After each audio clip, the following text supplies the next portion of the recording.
there's already pushback to some of President-elect Trump's deportation plan, specifically to the military, using the military to help round up migrants. The ACLU is now suing to get details of the incoming administration's mass deportation plan. That suit filed in Los Angeles, where the city council will consider an ordinance later today, making it a sanctuary city. That measure already has the backing of the mayor. It is expected to pass.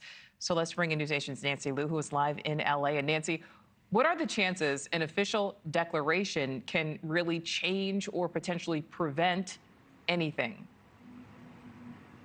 Well, Nichole, this is an expedited sanctuary city ordinance, and Mayor Karen Bass is hopeful about quick approval by the Los Angeles City Council. There's a definite sense of urgency as the incoming Trump administration pushes back on all the pushback from Democratic mayors and governors.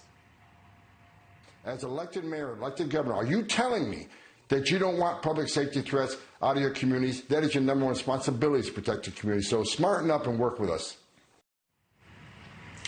But there are growing signs of Democratic defiance. As in other cities, the Los Angeles Sanctuary Ordinance will prohibit the use of city resources for federal immigration enforcement. The posturing means potential future face-offs as the Trump administration leans into ICE and the military to carry out the campaign promise of mass deportations. An estimated 1.8 million undocumented immigrants are in California. That is more than any other state, with nearly a million here in Los Angeles County. But here in the city of Los Angeles, we've been in the sanctuary movement since the 80s, and we continue to set the standards for what it means to be a diverse city that protects undocumented workers, regardless of what the federal government or some new clown says.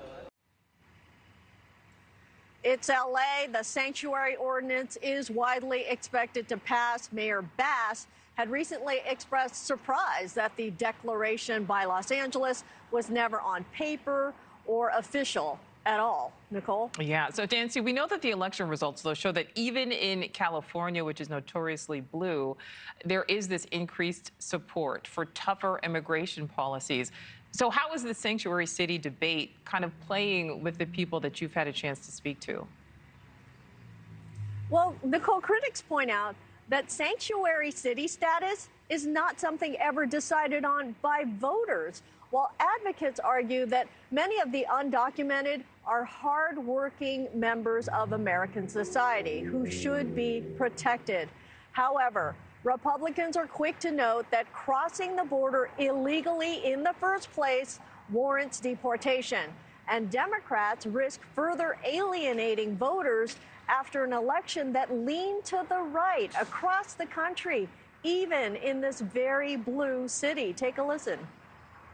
They think this resistance is something that people want. I think they're going to be sorely, they're going to be sad to find out that, in fact, that is moving away from them quickly, and that their narrative, if they're going to stay on these silly things like sanctuary cities, all they're going to do is accelerate their own demise.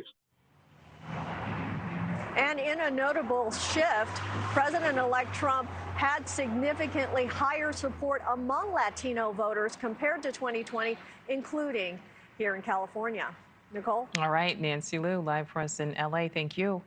Thanks for watching. Go to joinnn.com to find News Nation on your screen. And don't forget to click the red subscribe button below to get more of News Nation's fact-driven, unbiased coverage.